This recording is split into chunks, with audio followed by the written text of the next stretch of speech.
सभी मेरे प्यारे व्यूअर्स का वेलकम है वाईडी के एडिटोरियल क्लास में। आज सुबह का सेकंड एडिटोरियल लेकर के हम आगे बढ़ेंगे।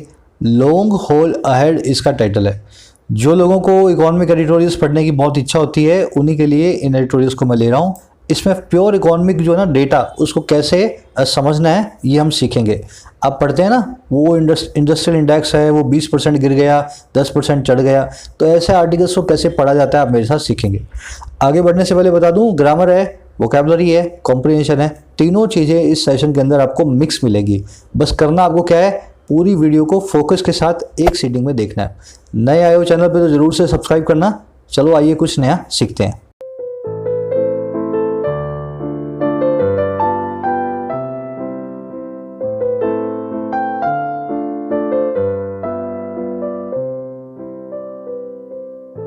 लॉन्ग होल अहेड, इस होल नाम के वर्ड को समझें तभी इस पूरे फ्रेज को आप समझ पाएंगे।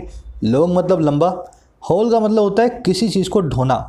क्या होता है होल का मतलब? किसी चीज़ को ढोना। जैसे गधा ढो के ले जाता है ना किसी चीज़ को, वो होल करता है। कह रहा है आगे बहुत लंबा होल आने वाला है। अब देखो लॉन्ग होल अपने आप में एक फ्रेज भी है। लॉन्ग होल का मतलब क्या? लंबी दूरी तक आप किसी चीज़ को ढोएंगे। मतलब कहने का क्या, अ वेरी लॉन्ग और बर्डनसम जर्नी, बहुत ही लंबी और बोझिल सफ़र। तो कह रहा है आगे का एक लॉन्ग होल है, अहेड मतलब आगे। कह रहा है एक बहुत ही लंबा और बोझिल सफ़र हमारा इंतजार कर रहा है आगे। समझ गए ना? Long whole. होल नाम के वर्ड को खबरी पे लूँगा मैं। ओवर होल, होल, ये सब वर्ड्स क्या होते हैं? खबरी पे पोस्टमार्टम सीरीज में इस वर्ड को उठाऊंगा आजकल में। कह रहा है अब देखो हुआ किस पे? कह रहा है on demand supportive physical policies. कह रहा है हम बात कर रहे हैं ऐसी पॉलिसीज़ की, ऐसी फिजिकल पॉलिसीज़ की, ऐसी फाइनेंशियल पॉलिसीज़ की जो है डिमांड सपोर्टिव, जो डिमांड को सपोर्ट करती हैं। समझ गए ना? फिजिकल का मतलब है फाइनेंशियल, आर्थिक। तो कह रहा है ऐसी आर्थिक पॉलिसियां बनानी है सरकार को जिससे डिमांड थोड़ी सी बढ़े, प्रोडक्ट्स बाजार में बिकने लगें कंपनीज के, व्यापारों के। चलो आगे बढ़ते हैं। इसके टाइटल पैराग्राफ से जानने को मिलेगा क्या कहना चाह रहा है इन डिटेल। कह रहे demand supportive physical policies alone can and the lockdown induced slow down. देखने में थोड़ा अजीब सा लगेगा ना, लॉकडाउन इंड्यूस्ड स्लो डाउन। ध्यान से देखोगे पार्ट ऑफ स्पीच तोड़ के तो बहुत सिंपल है। कह रहे जो फिजिकल पॉलिसीज है ना, फाइनेंशियल पॉलिसीज हैं, और कैसी वाली भाई? डिमांड सपोर्टिव, डिमांड को सपोर्ट करने वाली। कह रहे ऐसी जो फाइनेंशियल पॉलिसीज है ना, अलोन अकेले, कह रहे यही अकेले जो हैं कैन एंड कर सकती हैं, ख़त्म कर सकती हैं। अच्छा किसको? ऐसे एक स्लो डाउन को जो है लॉकडाउन इंड्यूस्ड, जो कि लॉकडाउन के कारण भड़का हुआ है, जिसको उकसाया है इस लॉकडाउन ने। समझ गए सेंटेंस को? कह रहे ऐसी फिजिकल पॉलिसी लाओ जो डिमांड सपोर्टिव हो। कह रहे क्योंकि अलोन यही अकेली हैं जो एंड कर सकती हैं ऐसे एक स्लो डाउन को, ऐसी एक मंदी को, ऐसे एक स्लम्प को जिसको लॉकडाउन ने इंड्यूस किया है, जो लॉकडाउन के कारण लगा है। अब देखो सेंटेंस में देखने वाली चीज़ें। सेंटेंस का सब्जेक्ट था फिजिकल पॉलिसीज, इसलिए मैंने इसको ग्रीन कलर दिया है। सेंटेंस की वर्ब थी कैन एंड, इसलिए मैंने इसको पिंक वर्ब दिया है, पिंक कलर दिया है। ये ग्रीन और पिंक कलर देने से आपको सेंटेंस का सर पैर पकड़ में आया है ना, कौन सब्जेक्ट कौन वर्ब, इससे आपको सेंटेंस मोटा मोटा समझ में आ जाता है। तो ग्रीन और पिंक पे आपको पूरे एडिटोरियल में ध्यान देना है। सब तरफ मैंने हर सेंटेंस का हर सब्जेक्ट ग्रीन में और पिंक में उसकी वर्ब डाल करके रखी है। अब कुछ लोग पूछते हैं सर येलो में क्या है? देखो मेरे भाई, येलो में वो वर्ड्स हैं जो ना सब्जेक्ट हैं ना वर्ब हैं, इसके अलावा कुछ भी हो सकते हैं। बस मैं उनकी तरफ आपका ध्यान खींचना चाहता हूँ, है ना। उन वर्ड्स का मीनिंग क्या होता है, वो वर्ड्स कैसे काम करते हैं। तो येलो में एडजेक्टिव्स भी हो सकते हैं, पार्टिसिपल भी हो सकते हैं, एडवर्ब भी हो सकती है। एनीथिंग कैन मीन येलो, जिसकी तरफ मैं आपका ध्यान खींचना चाहूँ। चलिए आगे बढ़ते हैं। इंड्यूस्ड यहाँ पे प्रेजेंट पास्ट पार्टिसिपल है। इंड्यूस्ड मतलब प्रोवोक्ड, ट्रिगर्ड, ये एक एडजेक्टिव का काम कर रहा है। कौन सा स्लो डाउन भाई? जिसको लॉकडाउन ने सर इंड्यूस किया। समझ गए ना? लॉकडाउन इंड्यूस स्लो डाउन में लॉकडाउन इंड्यूस्ड एक एडजेक्टिव का काम कर रहा है। चलिए बढ़े आगे। एक समरी मैं दूंगा आपको, उससे पहले एक छोटी सी चीज़ देखो। अगर नए आए हो चैनल पे या अभी भी आप पिछले कुछ दिनों से मुझे फॉलो कर रहे हो, एडिटोरियल्स पढ़ने में आपको दिक्कत आती है, एग्जाम में आरसी सॉल्व करने में दिक्कत आती है, तो आपका बेसिक प्रॉब्लम ये है आप सेंटेंस की स्ट्रक्चर्स नहीं पकड़ पाते हो। लंबे सेंटेंस पढ़ने में आपको दिक्कत आनी ही आनी है। इसका एक छोटा सा सोल्यूशन है मेरी ग्रामर सीरीज़, जाकर के चैनल पे उसको फॉलो करें। मैं हर वीडियो में यही बोलता हूँ क्योंकि मुझे लगता है अगर जिस बंदे का बेस नहीं है उसके ऊपर आप कैसे काम कर सकते हो। अगर आपके पास नींव नहीं है तो उसके ऊपर एक पूरी बिल्डिंग कैसे खड़ी हो सकती है। तो आपका बेस है वो ग्रामर सीरीज़, मैं चैनल पे दिखा देता हूँ आपको जाकर के। चैनल के होम पेज पे जाएं, देखो एक प्लेलिस्ट रखी है complete English grammar for all competitive exams. इसी तरीके से मैंने बनाई है कि चाहे 8वीं 10वीं पास बच्चा भी हो वो भी समझने लगे इंग्लिश को शुरू से लास्ट तक पूरे अच्छे तरीके से। इसके ऊपर अपनी मेंबर स्पेशल वीडियोस भी हैं जिसमें एसएससी और बैंक्स के पास्ट ईयर्स के पेपर्स को हम डिस्कस करते हैं, कैसे आप अच्छे मार्क्स स्कोर करेंगे। आप इन वीडियोस के लिए मुझे चैनल पे ही ज्वाइन कर सकते हो, ज्वाइन बटन को प्रेस करके, ठीक है ना। इसको प्रेस करते ही आपको ऑप्शंस मिल जाएंगे इसको ज्वाइन करने के। जिन लोगों के कार्ड्स वार्ड्स काम नहीं कर रहे हैं कमेंट सेक्शन में जाना, मैंने एक वीडियो डाल रखी है, आप देख लेना गूगल पे या पेटीएम से आपको कैसे ज्वाइन करना है। चलो ये समरी देखना इसकी क्या है। समरी ये है कि भाई अपना जो नया डेटा आया है इंडस्ट्रियल जो है इंडेक्स का, उसको देख करके लगता है कि लंबे वक्त तक अब अर्थव्यवस्था खड्डे में रहने वाली है। खड्डे में क्यों रहने वाली है? क्योंकि हमें देख करके ये पता चला उसको पब्लिक की डिमांड प्रोडक्ट्स के लिए है ही नहीं। आप और हम बाजार जा करके कुछ खरीदना ही नहीं चाहते, है ना, सिवाय ज़रूरतमंद चीज़ों के, रोज़मर्रा की जो ज़रूरत की चीज़ें हैं। अब इससे होगा क्या? जब तक आप और मैं डिस्क्रिशनरी स्पेंडिंग नहीं करेंगे, जब तक हम पिज़्ज़ा हट में जा करके पिज़्ज़ा नहीं खाएंगे, जब तक हम नई कार नहीं खरीदेंगे, नया मोटरसाइकिल नहीं लेंगे, तब तक कम जो अपनी इकॉनमी है वो ऐसे ही गड्ढे में रहने वाली है। अब इसका इलाज क्या बता रहा है?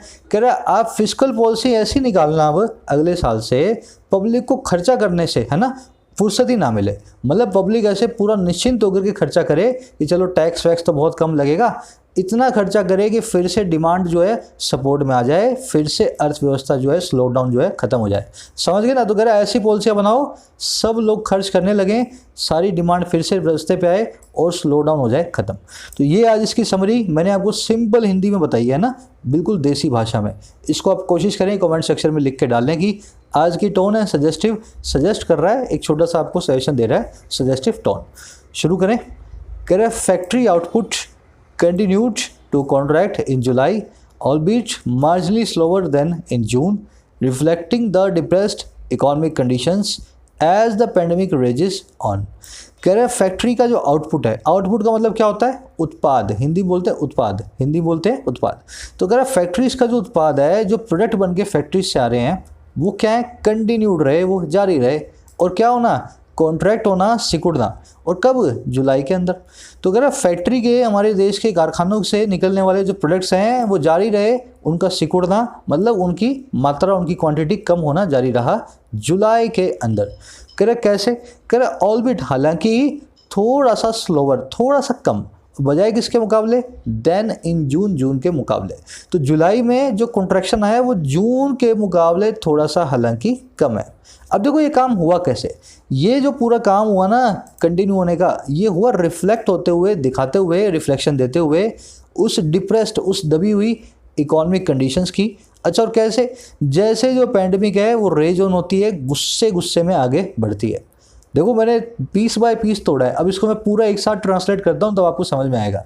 फैक्ट्रियों का उत्पाद कम रहा, जारी रहा कम होना जुलाई के अंदर, हालांकि जून के मुकाबले थोड़ा सा कम रहा, है ना, जून के मुकाबले सिकुड़न थोड़ी सी कम आई। और ये जो पूरा काम हुआ ना, रिफ्लेक्ट होते हुआ उस डिप्रेस्ड इकोनॉमिक कंडीशन को, उन डिप्रेस्ड आर्थिक हालातों को, जब पैंडमिक हमारी रेज ऑन करती है, बहुत ही गुस्से में आगे बढ़ रही है, 1 लाख केस रोज आ रहे हैं। अब समझ गए सेंटेंस को? अब आ जाओ उसमें देखने वाली चीज़ों पे। सब्जेक्ट था आउटपुट, वर्ब थी कंटिन्यूड। देखो कितना ज़रूरी है इसको पकड़ना, अगर ना पकड़ो आप तो आपको समझ ही नहीं आएगा क्या कहना चाह रहा है ये और क्या समझना चाह रहे हो आप, है ना। सब्जेक्ट ये, वर्ब ये। फिर इसके बाद एक एज कंजंक्शन आई, कंजंक्शन के बाद फिर से नया सब्जेक्ट आता है, तो नया सब्जेक्ट है पैंडमिक, उसकी वर्ब रेज ऑन। रेज का मतलब होता है गुस्सा, पैंडमिक रेज ऑन करती है मतलब गुस्से में हमारी तरफ आगे बढ़ रही है, 1-1, 1.5 लाख जो है केस आने शुरू हो जा रहे हैं हर रोज़। अब इसमें एक वर्ड है जिसकी तरफ मैं आपका ध्यान खींचना चाहता हूँ, कॉन्ट्रैक्ट।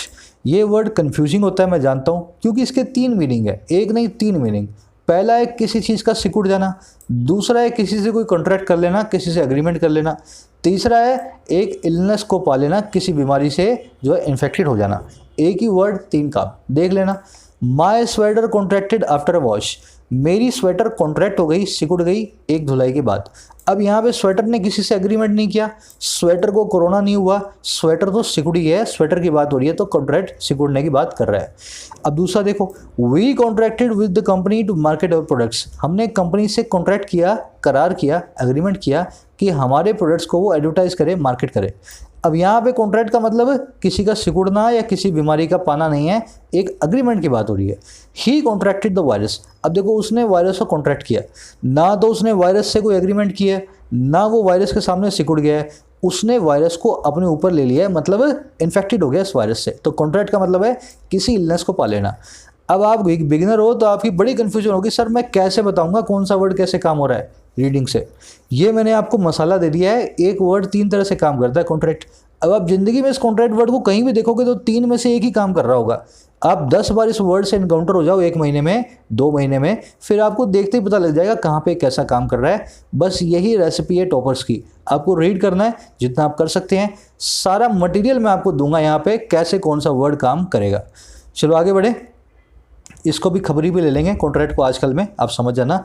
ये प्रेजेंट पार्टिसिपल रिफ्लेक्टिंग है ना, पहला काम एक्शन ये और साइमल्टेनियस एक्शन रिफ्लेक्टिंग वाला ये। Correct quick estimates for the IIP show output across the 3 sectors component of the index, mining, manufacturing, electricity all shrank, dragging the overall index to 10.4% year-on-year contraction। कह रहे जो quick estimates आए हैं, फटाफट जो estimate लिया हमने, अंदाजा लगाया है IIP का। IIP क्या होता है? Index of industrial production. ये एक इंडेक्स होता है, एक ग्राफ होता है जिसको हम देख करके बता देते हैं आगे क्या होने वाला है और पहले क्या हुआ है प्रोडक्शन के मामले में। कह रहे जो एस्टिमेट आए हैं ना IIP के, वो हमें दिखाते हैं, शो करते हैं कि जो आउटपुट है जो हमने प्रोडक्शन की है और कहाँ पे, across the 3 sectoral components of index. इस इंडेक्स के तीनों सेक्टर वाले कंपोनेंट्स में, इस इंडेक्स में 3 ही कंपोनेंट है, 3 ही हिस्से हैं। तो कह रहे जो उत्पाद है इन तीनों हिस्सों के अंदर, अब ये हिस्से बता देगा इस इंडेक्स से कौन से हैं। पहला है माइनिंग मतलब खनन, दूसरा है मैन्युफैक्चरिंग, ये आप जानते हैं, तीसरा है इलेक्ट्रिसिटी बिजली। तो कह रहे जो आउटपुट है इन तीनों के अंदर ऑल श्रैंक, इन तीनों में ही श्रिंक हुआ, थोड़ा सा कॉन्ट्रैक्ट हुआ। और कैसे कॉन्ट्रैक्ट हुआ? ड्रैग करते हुए, घसीटते हुए पूरे इंडेक्स को, ओवरऑल इंडेक्स को 10.4% पे। और कैसे? ईयर ऑन ईयर कॉन्ट्रैक्शन के अंदर। तो पिछले साल के मुकाबले, पिछले साल के इस क्वार्टर के मुकाबले, इस महीने के मुकाबले इस साल 10.5% की सिकुड़न आई है इस इंडेक्स के अंदर। अब देखो समझे ना सेंटेंस को, स्क्वायर एस्टीमेट हमें यही दिखा रहे हैं कि तीनों ही सेक्टर्स के अंदर थोड़ा थोड़ा सिकुड़न हुआ है, थोड़ा थोड़ा जो है कम हुआ है, डिक्रीज हुआ है, और पूरा इंडेक्स जो है घसीट करके 10.4% की माइनस पे आ गया। सब्जेक्ट वर्ब पकड़ रहे हैं, कहने की जरूरत ना पड़े। एस्टिमेट्स की वर्ब है शो, आउटपुट की वर्ब है श्रैंक, ड्रैगिंग है present participle simultaneous action. Drag करना मतलब किसी को घसीटना, पुल करना, हॉल करना। ऊपर आपने हॉल सीखा ना, किसी को बोझा ढोना, तो वो भी ड्रैग करना ही होता है। अब देखो प्रेजेंट पार्टिसिपल साइमल्टेनियस एक्शन क्या होता है, ये देखो। वैसे तो जो लोग डिलीजेंटली ग्रामर सीरीज अपनी फॉलो करते हैं या रोज एडिटोरियल देखते हैं उनको समझ में आता होगा। अब जो लोग नए हैं समझो, आप जब 2 काम करते हो ना एक साथ साइमल्टेनियसली एक ही वक्त पे, तो दोनों कामों को, एक काम है ना उसको आप बनाते हो मेन वर्ब, दूसरे काम को बनाते हो वर्ब की ING form present participle simultaneous action. जैसे आप खाना खा रहे हो और टीवी देख रहे हो। मैं एग्जांपल देता हूँ आपको, रियल लाइफ एग्जांपल हमेशा यही देता हूँ मैं, इसलिए ताकि आप जो है समझ पाओ। आप खाना खा रहे हो और टीवी देख रहे हो, आपने खाना खाने का काम कर दिया, इसको बना दो मेन वर्ब, टीवी देखने वो काम को बना दो प्रेजेंट पार्टिसिपल साइमल्टेनियस एक्शन। तो कैसे बनाओगे? Watching television I was having dinner, watching television I was having dinner. तो वॉज हैविंग डिनर तो बन गया मेन वर्ब और वॉचिंग टेलीविजन बन गया प्रेजेंट पार्टिसिपल साइमल्टेनियस एक्शन। तो बस यहाँ पे यही हुआ है, आउटपुट जब ये एस्टिमेट शो कर रहे थे ये सारा का सारा श्रिंक हुआ। और श्रिंक कैसे हुआ? साइमल्टेनियसली ड्रैग करते हुए, घसीटते हुए इसको इस कॉन्ट्रैक्शन के ऊपर। समझो इस चीज को, आपके सामने बहुत सिंपल है। कह रहा while this is slower than June's 15.8% shrinkage, a closer look reveals that the rebound in momentum witnessed in the first quarters last month when the economy reopened and contraction narrowed sharply from May's 33.9% fall has dissipated appreciably। देखो वैसे तो लंबा sentence है पर इसको पढ़ने का तरीका क्या होता है, आपको मैंने बताया जब जब 2 डैश मिले एक सेंटेंस के अंदर तो बीच वाला आप अलग रख दें, बाकी वाले को पढ़ें फिर बीच वाले को पढ़ें। तो अब यही करेंगे हम।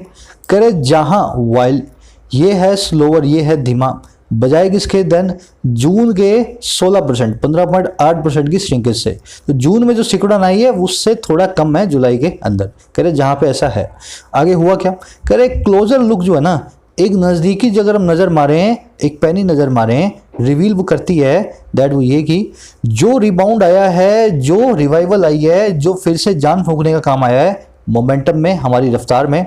अच्छा कौन सा रिवाइवल, जिस मोमेंटम को हमने विटनेस किया था, हमने देखा भी था physical first quarters last month, पहले क्वार्टर के लास्ट मंथ में, अप्रैल मई जून, तो मतलब जून में।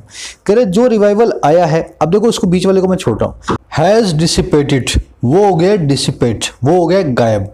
और कैसे, एप्रिशिएबली, बहुत ही ज्यादा, कंसिडरेबली है ना, नोटिसेबली, समझो सेंटेंस को। कह रहे जहां पे ये स्लोअर है जून की श्रिंकेज से, एक पैनी नज़र ये रिवील करती है कि जो थोड़ा सा रिबाउंड रिकवरी आई थी मोमेंटम में, हमारी रफ्तार में, और जिस रिकवरी को हमने विटनेस किया था, देखा था फर्स्ट लास्ट मंथ में, फर्स्ट क्वार्टर के लास्ट मंथ में, है ना, जून में। कह रहे जब वो जो है ना रिकवरी रिबाउंड, वो पूरी तरह से गायब हो गया है। और कैसे, एप्रिशिएबली गायब हुआ है ना, बहुत ही ज़्यादा गायब हुआ है, ऐसा नहीं थोड़ा सा डिसिपेट हुआ हो। अब बीच वाला देखो ये क्या कहना चाह रहा है, ये फर्स्ट क्वार्टर में हुआ क्या था, फर्स्ट मंथ में, लास्ट मंथ में। कह रहे when the economy reopened and the contraction narrowed sharply from May's 33.9% fall। कह रहे इस फर्स्ट क्वार्टर के लास्ट मंथ में जब इकोनॉमी फिर से खुली थी और जो सिकुड़न थी वो नैरो हुई थी, वो कम हुई थी और बहुत ज़्यादा कम हुई थी मई के 33.9% की फॉल से, गिरावट से। समझे ना सेंटेंस को। तो ये बीच वाला खाली जो है ना, इस लास्ट मंथ की बात कर रहा है कि तब हुआ क्या था, तब हमारी अर्थव्यवस्था अनलॉक फेज के अंदर आई थी। अब आ जाओ सेंटेंस में सब्जेक्ट वर्ब पहचाने, जरूरी है सब काम करना है ना, धीरे धीरे चीजें ऑटोमेटिक हो जाएगी सारी प्रोसेस, जैसे मेरे दिमाग में है। दिस की वर्ब है इज, क्लोजर लुक की वर्ब है रिवील्स, रिबाउंड की वर्ब है हैज डिसिपेटेड, रिबाउंड यहाँ पे, डिसिपेट यहाँ पे, है ना। अच्छा इकोनॉमी की वर्ब है ओपन्ड और कॉन्ट्रैक्शन की वर्ब है नैरोड। अब वर्ड्स देख लेना, रिबाउंड मतलब रिकवरी, रिवाइवल, बाउंस बैक, है ना, फिर से उछाल आना, किसी चीज में रिबाउंड होना। डिसिपेट मतलब गायब हो जाना, वैनिश हो जाना, डिसॉल्व हो जाना, इवेपोरेट हो जाना, इवेपोरेट मतलब भाप बन के उड़ जाना।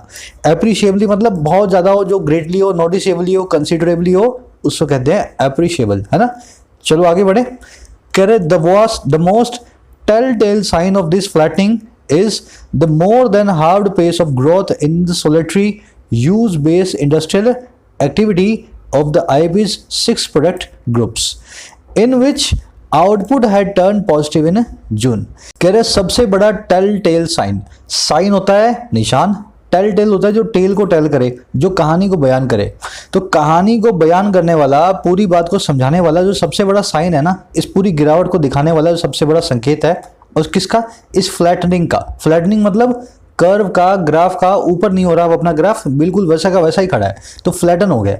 तो ग्राफ के ऊपर ना जाने का सबसे बड़ा जो साइन है इस वो है more than halved pace of growth, है ना।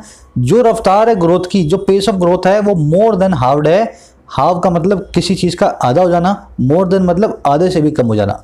तो जो पेस ऑफ ग्रोथ है हमारी आधे से भी कम हो गई है, किसके अंदर, solitary used based industrial activity के अंदर, इस खास तरह की इंडस्ट्रियल एक्टिविटी में। इसको मैं बताऊंगा क्या होती है बाद में, इस खास तरह की solitary use based industrial activity में। अच्छा किसकी है, जो है आईआईबी के 6 प्रोडक्ट ग्रुप्स की, है ना। आईआईबी में 6 प्रोडक्ट ग्रुप होंगे, उनकी सबकी ये वाली एक्टिविटी।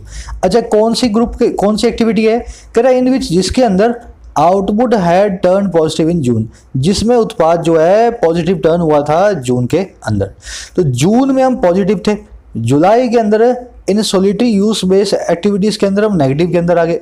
इसकी वजह से हमारा पूरा ग्राफ जो है वो हो गया फ्लैटन, और यही इसका टेल टेल साइन है, यही इंडिकेशन देता है, पूरा रिवील करता है, कहानी बयान करता है क्यों हमारी इस अर्थव्यवस्था खड्डे में जा रही है। अब समझ गए। अब इसमें देखने वाली चीजें, solitary use based industrial activity क्या होती है। देखो इकोनॉमिक कॉन्सेप्ट है, ज़्यादा डिटेल में जाना अच्छा नहीं होगा, इसमें आपको मोटा मोटा समझा सकता हूँ मैं। ऐसे प्रोडक्ट्स जिनको आप और हम पर्सनल यूज के लिए, इस्तेमाल के लिए खरीदते हैं, उनको solitary use based industrial products बोल सकते हैं। समझ गए ना। कहने का मतलब क्या है, जो पर्सनल इस्तेमाल के लिए, कंपनियां नहीं है ना, पर्सनली आप और मैं इस्तेमाल के लिए जो प्रोडक्ट्स खरीदते हैं, अब वो बाजार के अंदर प्रोडक्ट्स को नहीं बनाया जा रहा ज़्यादा, क्योंकि कोई खरीदार उनका है नहीं। समझ गए ना। अब देख लेना सेंटेंस की सब्जेक्ट वर्ब, साइन की वर्ब है इज, आउटपुट की वर्ब है हैड टर्न्ड। चलिए आगे बढ़ते हैं।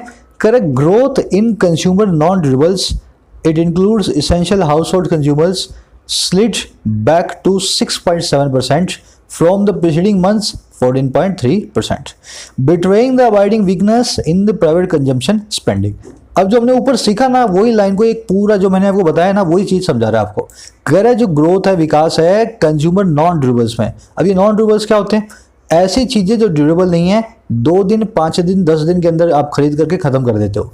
कह रहा है जो ग्रोथ है ऐसे कंज्यूमर नॉन ड्यूरेबल्स के अंदर, जिसमें इट इंक्लूड्स, ये शामिल रखता है इसेंशियल हाउस होल्ड कंज्यूमर्स को, ऐसे घरेलू कंज्यूमर्स को, जैसे घर के अंदर जो है चीनी है, दूध है, ये सब हाउस होल्ड कंज्यूमर्स हैं। कह रहे जिसमें शामिल है जरूरी हाउस होल्ड घरेलू कंज्यूमर्स भी। कह रहे जो ग्रोथ है ना इसमें, ये स्लिड बैक हो गई, ये नीचे गिर गई, और कहाँ पे? 6.7% पे। और कहाँ से? पिछले मंथ के 14.3% से। तो पिछले मंथ में 14% की ग्रोथ थी, इस महीने 6.7% की ग्रोथ आई है। अब देखो ये आई कैसे है? ये आई है बिट्रे करते हुए, गलती से रिवील करते हुए, सबको गलती से बताते हुए, उस अबाइडिंग वीकनेस को, उस अंतर्निहित वीकनेस को, उस लंबी रुकने वाली वीकनेस को जो है प्राइवेट कंजम्पशन स्पेंडिंग में, जो हमारे और आपके जेब से होने वाली स्पेंडिंग है उसके अंदर। समझ गए? अब हुआ क्या है, हमने ना केवल मोटरसाइकिल और टीवी लेना बंद कर दिया है, बल्कि हमने दूध की क्वांटिटी भी कम कर दी थी। हमने का मतलब we as a collective population है ना, हमने दूध पीना भी कम कर दिया है, हमने फ्रूट्स खरीदने भी कम कर दिए हैं, हमने जो है दूसरे प्रोडक्ट्स को भी खाना पीना कम कर दिया है। तो कह रहे ये है ना जो कंज्यूमर ड्यूरेबल्स की जो है जो स्लाइड हुए हैं 6.7% पे आ गए हैं, ये बिट्रे करते हैं, ये एक अनइंटेंशनली बयान करते हैं उस वीकनेस को जो हमारे और आपकी जेब से स्पेंडिंग के अंदर आ गई है। समझा रहा हूँ खोल के, अच्छे से समझ में आ रहा होगा, मजा लोगे अगर पूरा समझोगे तो। अब इसमें देखने वाले वर्ड्स, बिट्रेइंग यहाँ पे प्रेजेंट पार्टिसिपल है, अभी ऊपर आपको मैंने बताया था साइमल्टेनियस एक्शन होता है। बिट्रे के 2 मीनिंग होते हैं, खबरी पे आपने मेरे साथ देखे हैं। पहला किसी को धोखा देना, दूसरा किसी चीज को गलती से बता देना, है ना। धोखा देना या किसी चीज को गलती से किसी को बता देना, वो भी बिट्रे करना ही होता है। अवॉइड मतलब जो लंबा टिके, कंटिन्यू हो, परसिस्ट हो, लॉन्ग लास्टिंग हो, है ना। चलो, कह the other 5 groups posted double digit contraction with consumer durables and capital goods shrinking 23.6% and 22.8% respectively. तो देखो एक की बात हमने की थी इसेंशियल हाउस होल्ड कंज्यूमर्स की, है ना। अब बाकी 5 भी तो और बचे ना, तो 5 की बात कर रहा है। कह रहा है अदर 5 ग्रुप जो है ना, दूसरे जो 5 ग्रुप हैं, उन्होंने पोस्ट किया, ला करके दिया डबल डिजिट कॉन्ट्रैक्शन को, 2 आंकड़ों में सिकुड़न को। कह रहा है किसके साथ? कंज्यूमर ड्यूरेबल्स के और कैपिटल गुड्स के श्रिंक होने के ही साथ। और कितना कितना? कंज्यूमर ड्यूरेबल्स का 23.6%, 22.8% कैपिटल गुड्स का रिस्पेक्टिवली। तो इन दोनों में बड़ी बड़ी गिरावट आई है, दो जो है ना आंकड़ों वाली गिरावट इन दोनों में देखने को मिली है। आगे बढ़ेंगे, रिस्पेक्टिवली का काम समझे। देखो पहले आया कंज्यूमर ड्यूरेबल, फिर एंड के बाद आया कैपिटल गुड्स, फिर एक आंकड़ा आया 23.6% और फिर आंकड़ा आया 22.8%। तो रिस्पेक्टिवली क्या बता रहा है? जो पहले आया था उसके तो 23.6% लगा देना, जो बाद में आया था उसके 22.8% लगा देना। रिस्पेक्टिवली इसी को बोलते हैं, हिंदी में बोलते हैं क्रमशः, है ना। चलो, ये कंज्यूमर ड्यूरेबल्स वही आइटम्स हैं जो लंबे वक्त तक चलती हैं। नॉन ड्यूरेबल्स ऊपर हमने देखी थी, अब ड्यूरेबल्स की बात हो रही है, जैसे टीवी है, फ्रिज है ना। कह रहा है if the trend in durables attached to RBI's evaluation last month that private consumption has lost its discretionary elements across the board, the capital goods data point to a dismal picture on the investment front. अब देखो बताएगा ये दोनों goods होते क्या हैं, consumer goods और capital goods. कह रहा है अगर जो ट्रेंड है, रुझान है इन ड्यूरेबल्स के अंदर, कंज्यूमर ड्यूरेबल्स के अंदर, वो अटेस्ट टू करता है, वो कंफर्म करता है आरबीआई के उस इवैल्यूएशन को, जायजे को, जो पिछले महीने इसने दिया था। दैट वो ये था कि प्राइवेट कंजम्पशन लूज कर चुका है, private consumption has lost, private consumption ने खो दिया है अपनी मन मर्जी वाले एलिमेंट को अक्रॉस द बोर्ड, पूरे बोर्ड के अंदर, हर तरह के आइटम के अंदर।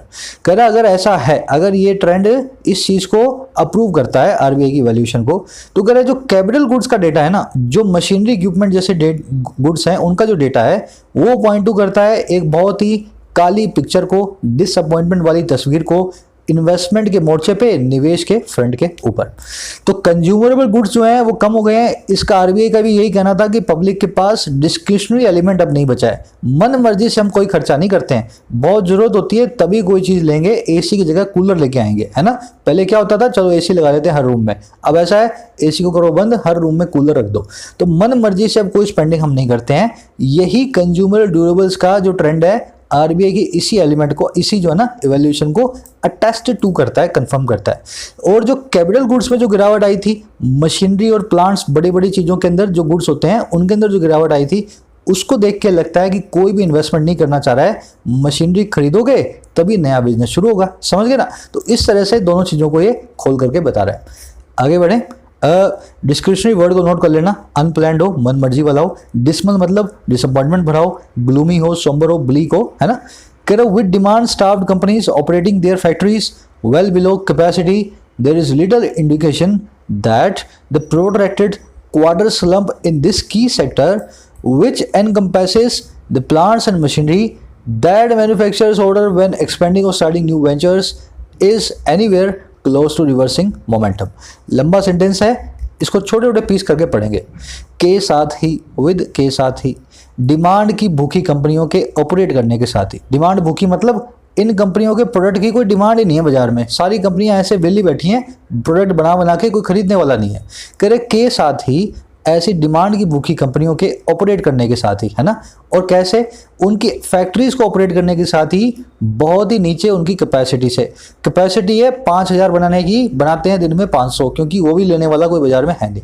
तो कह रहा है इस तरह से डिमांड की भूखी कंपनियों के बहुत ही कम माल बनाने के साथ ही हुआ क्या, बहुत ही ना के बराबर इंडिकेशन है, लिटिल इंडिकेशन है ना। ना के बराबर ही हमारे पास बिल्कुल भी थोड़ा सा संकेत है, दैट ये कि जो ये प्रोट्रैक्टेड 6 क्वार्टर स्लंप है ना, ये जो लंबी खींची हुई 6 क्वार्टर से आती हुई मंदी है इस की सेक्टर के अंदर, मैन्युफैक्चरिंग नाम के इस इंपॉर्टेंट सेक्टर के अंदर। और कैसे, कौन सा सेक्टर है जो एनकम्पास करता है, जो अपने दायरे में लेता है प्लांट्स को, मशीनरी को, है ना। अच्छा, कौन से प्लांट और मशीनरी, जो मैन्युफैक्चरर्स ऑर्डर करते हैं, जो हमारे कारखानों वाले ऑर्डर डालते हैं जब वो एक्सपेंड कर रहे होते हैं, बढ़ा रहे होते हैं या स्टार्ट कर रहे होते हैं एक नए बिजनेस को। तो अगर इंडिकेशन ये है कि जो क्वार्टर स्लंप है ना, इज एनीवेयर क्लोज, बहुत ही कम इंडिकेशन ये है कि ये बिल्कुल क्लोज होगा रिवर्स करने के अपने मोमेंटम को।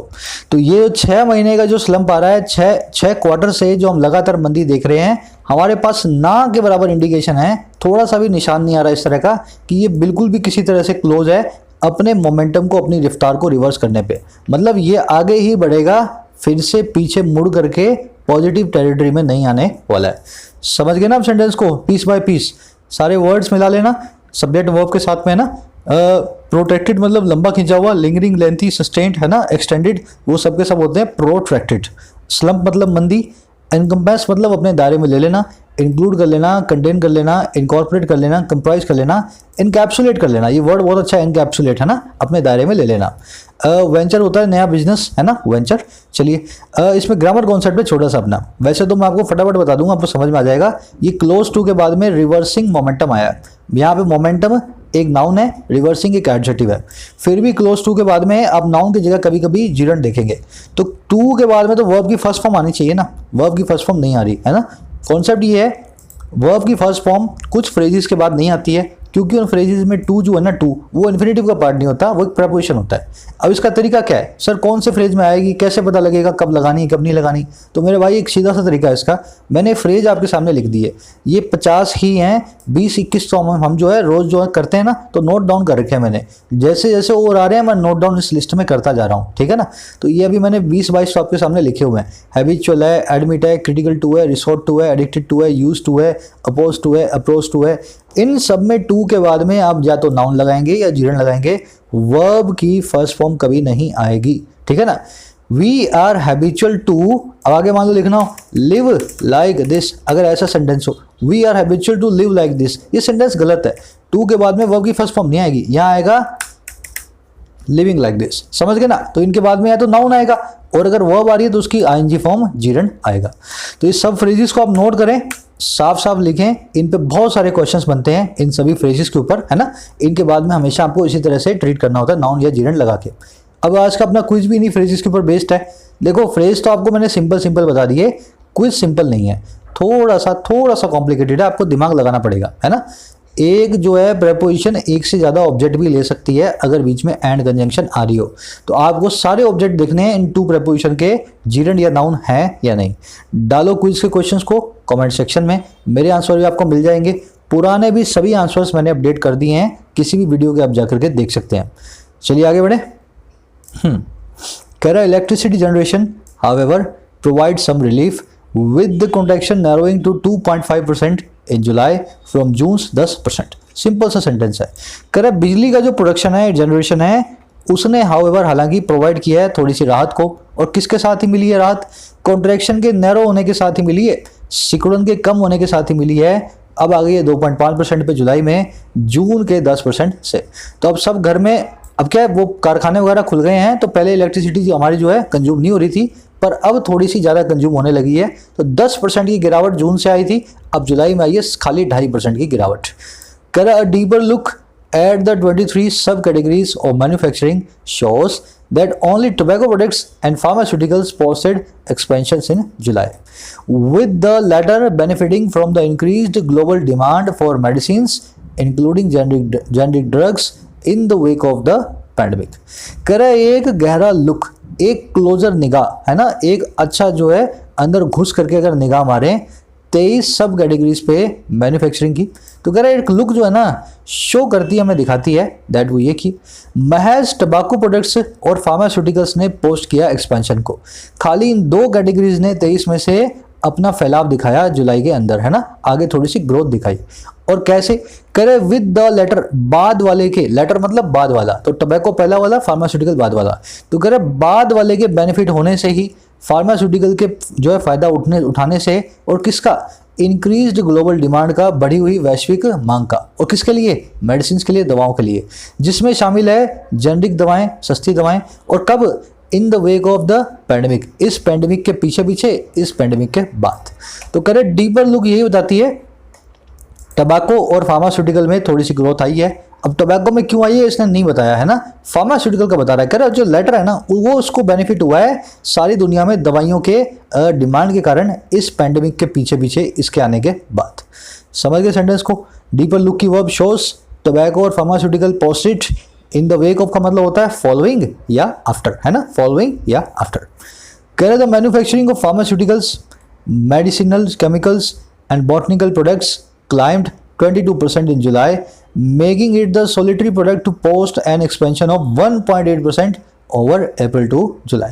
कह रहे जो मैन्युफैक्चर है, जो प्रोडक्शन है, किसका भाई? फार्मास्यूटिकल्स का, दवाइयों का, और किसका? मेडिकल केमिकल्स का, मेडिसिनल केमिकल्स का, और किसका?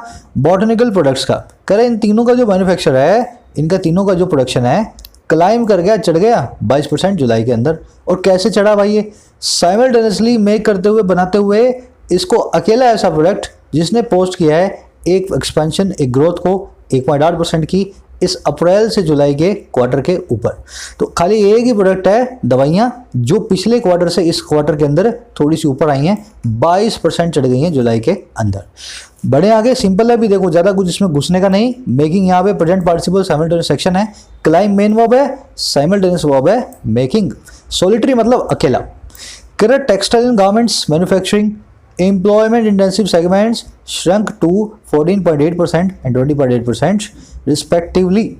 इस सेंटेंस में एक एरर है, मुझे लगता है मिसप्रिंट होगा, क्योंकि रात में मैंने इसको कॉपी किया था, सुबह वाले न्यूज़पेपर में वो मिसप्रिंट सही कर देते हैं, है ना। देखना क्या एरर है पहले आप ढूंढो। कह रहे टेक्सटाइल और गारमेंट जो मैन्युफैक्चरिंग है, जो कि एम्प्लॉयमेंट इंटेंसिव सेगमेंट्स भी हैं, जिनके अंदर बहुत सारे रोजगार भी होता है टेक्सटाइल और गारमेंट में, कह रहे ये श्रंक हो गए इतने परसेंट और इतने परसेंट रिस्पेक्टिवली, है ना। इतने परसेंट और इतने परसेंट क्रमशः दोनों जो हैं ये सिकुड़े हैं, कम हुए हैं। समझ गए सेंटेंस को? पकड़ में आई एरर? चलो, श्रिंक, श्रैंक, श्रंक, अगर ये श्रंक मेन वर्ब है तो इससे पहले हैव आएगा, नहीं आएगा? अगर है ये मेन वर्ब है, वर्ब की थर्ड फॉर्म है, मेन वर्ब की तरह यूज हो रही है, एडजेक्टिव नहीं है, तो इससे पहले हैज, हैव, हैड आना जरूरी है। तो टेक्सटाइल एंड गारमेंट के लिए मैं यहाँ पे हैव श्रंक लिखूंगा, और या फिर इसको वर्ब की सेकंड फॉर्म बना दो, श्रिंक, श्रैंक, श्रंक, तो ये श्रंक की जगह श्रैंक लिख दो। समझ गए ना? तो इस तरह से छोटी सी एरर हमने इसमें की हुई है। चलो आगे बढ़ते हैं। कह रहे to be sure the IB data come with lag of 6 weeks and a few more recent indicators give room for some guarded hope. ये टू बी श्योर को समझो। कह रहे ये बात तो पक्की है, कह रहे टू बी श्योर ये बात तो पक्की है। अच्छा कौन सी बात? जो आईबी डेटा है वो कम आते हैं, एक लैग एक देरी के साथ 6 हफ्तों की। कह रहे ये बात तो पक्की है, इस बात को पक्का समझे हम, ये 6 हफ्ते की देरी से आईबी का डेटा आता है। और कह रहे हालांकि फ्यू मोर जो है ना, थोड़े से मोर रिसेंट, थोड़े से ज़्यादा हाल के जो इंडिकेटर्स हैं वो गिव रूम देते हैं, वो गुंजाइश छोड़ते हैं कुछ गार्डेड होप की, कुछ केयरफुल आशाओं की। तो कह रहे ये बात तो पक्की है कि ये डेटा जो हम देख रहे हैं ये 6 हफ्ते के लैग से आए हुए हैं, ये 6 हफ्ते पुरानी बातें हैं। कह रहे वो हाल में जो कुछ इंडिकेटर्स आए हैं ना वो बहुत गुंजाइश हमें दिखा रहे हैं कि थोड़ी सी गार्डेड होप हो सकती है, थोड़ी सी कॉशियस, थोड़ी सी केयरफुल आशा हम कर सकते हैं फ्यूचर के लिए। समझ गए सेंटेंस को? अब देखने वाली चीज गिव रूम मतलब गुंजाइश छोड़ना, किसी की चीज के लिए जगह छोड़ना, गिव रूम करना। गार्डेड मतलब हर वो चीज है जो केयरफुल है, कॉशियस है। अब गार्ड करते हैं तो केयरफुल होते हैं ना, तो गार्डेड होप वो होप है जिसको आपको अंधाधुंध नहीं कर लेना है, केयरफुल होकर करना है, कॉशियस होकर के करना है। समझ गए? करें 4.1 the latest IHS Markit India Manufacturing PMI survey based outlook signals that the sector likely posted some expansion for the first time in 5 months in August। कह रहे 4.1 पहली बात तो ये 4.1 बता रहा है, एक एग्जांपल बता रहा है ऊपर वाली चीज़ का है ना, कौन सी होप हमें आई है। कह रहा 4.1 एक बात तो ये जो लेटेस्ट ये वाला आउटलुक है, ये पूरी एक रिपोर्ट का नाम है IHS Markit India Manufacturing PMI सर्वे बेस्ड आउटलुक है ना। कह रहे ये जो पूरा आउटलुक है इस कंपनी के इस सर्वे का, कह रहे सिग्नल करता है कि इस सेक्टर ने लाइकली बहुत ही संभावित है पॉसिबली पोस्ट किया है थोड़े एक्सपेंशन को, थोड़े ग्रोथ को। और कब? पहली दफ़ा 5 महीनों में, और कब? अगस्त के अंदर। तो कह रहा है ऐसा हमें इस सर्वे से पता लगा है कि 5 महीने में पहली बार थोड़ा सा हमें देखने को मिला है, क्या? थोड़ा सा एक्सपेंशन। कह रहा है and automakers reported growth in shipments of passenger vehicles to dealers last month in anticipation of festive season demand. और कह रहे जो ऑटोमेकर्स हैं, जो हमारी व्हीकल कंपनीज हैं, उन्होंने रिपोर्ट किया थोड़ी सी ग्रोथ को शिपमेंट्स में जो पैसेंजर व्हीकल्स के हैं। शिपमेंट मतलब पैसेंजर व्हीकल का जो माल जाता है ना, शिपमेंट बोलते हैं उसको। तो कह रहे पैसेंजर व्हीकल जो है उनकी शिपमेंट में उन्होंने रिपोर्ट किया है थोड़ी सी ग्रोथ को। अरे पैसेंजर व्हीकल किसको गए हैं भाई? डीलर्स को गए हैं। अच्छा कब गए हैं? पिछले महीने। अच्छा क्यों गए हैं? एंटिसिपेशन में, इस आशा में। अच्छा किसकी? फेस्टिव सीजन डिमांड की, आगे आने वाले दिवाली दशहरे की जो है ना धनतेरस की डिमांड को देखते हुए। तो इन ऑटो वालों ने भी नए नए जो मोटरसाइकिल्स हैं, बाइक्स हैं, एक्टिवास जो हैं, बहुत सारी अपने डीलर्स के यहाँ भेज दी हैं कि देखते हैं शायद कंज्यूमर अब दिवाली के टाइम थोड़ा माल लेने आएगा, कोई नया व्हीकल खरीदेगा। चलो आगे बढ़ते हैं। एंटिसिपेशन मतलब एक्सपेक्टेशन होता है। हाँ कह रहा still to help sustain any incipient revival the centre will need to enact demand supportive fiscal policies और risk seeing the slowdown prolong. कह रहा फिर भी हेल्प सस्टेन करने के लिए, जिंदा रखने के लिए, हेल्प करने के लिए, सस्टेन मतलब जिंदा होना। कह रहा फिर भी जिंदा रखने के लिए किसी भी डेवलपमेंट में आती हुई रिवाइवल को, किसी भी विकसित होती हुई जो है रिकवरी को, कह रहा ऐसा करने के लिए होगा क्या? जो सेंटर है ना उसको नीड होगी कि वो इनेक्ट करे डिमांड सपोर्टिव फिस्कल पॉलिसीज़ को, ऐसी पॉलिसीज़ बनाए आर्थिक जो डिमांड को सपोर्ट करती हैं। या फिर ये सेंटर विल रिस्क, ये रिस्क करेगा, ये जोखिम उठाएगा देखने का स्लो डाउन को और लंबा होता हुआ। तो कह रहा भले ही ऊपर की अच्छी न्यूज़ अच्छी है, फिर भी हमें ज़रूरत है कि हम इस थोड़ी सी जो भी डिमांड आ रही है, थोड़ी सी रिवाइवल आ रही है, रिकवरी आ रही है, इसको जिंदा रखें। इसके लिए सेंटर को डिमांड सपोर्टिव पॉलिसीज़ को फॉर्म करना है, नहीं तो फिर ये रिस्क करेगा, देखेगा ये लॉकडाउन जो स्लो डाउन है बहुत ही लंबा खींचने वाला है। वर्ड्स देखने वाले इंसिपिएंट मतलब डेवलपिंग हो, बिगिनिंग हो, नेसेंट हो, अभी जो है थोड़ा थोड़ा करके पैदा हो रहा है ना, उसको कहते हैं इंसिपिएंट। प्रोलॉन्ग ज़्यादा लंबा जानते हैं हम। इनेक्ट मतलब इनेक्ट करना, किसी चीज़ को जो है लेकर के आना। अच्छा लगा तो जरूर से बताना मुझे कमेंट सेक्शन में। इतनी पूरी वीडियो देखिए तो अच्छा लगा ही होगा, नो डाउट अबाउट इट। थोड़ा सा डिफिकल्ट था क्योंकि डेटाज आए हैं, बहुत सारे डेटा आए हैं ना। इसके साथ साथ में अच्छी अच्छी स्ट्रक्चर्स भी आई हैं, लंबे लंबे सेंटेंस भी आए हैं, पर आपको इसी तरह से अपने आप को चैलेंज भी करना होता है। फिर मुलाकात लूँगा कल की वीडियो के अंदर। ज़रूर से इस वीडियो को एक शेयर दें, कमेंट सेक्शन के अंदर जाकर के अपनी समरी और आंसर्स को पोस्ट करें आज के क्विज के। तब तक के लिए साइनिंग आउट।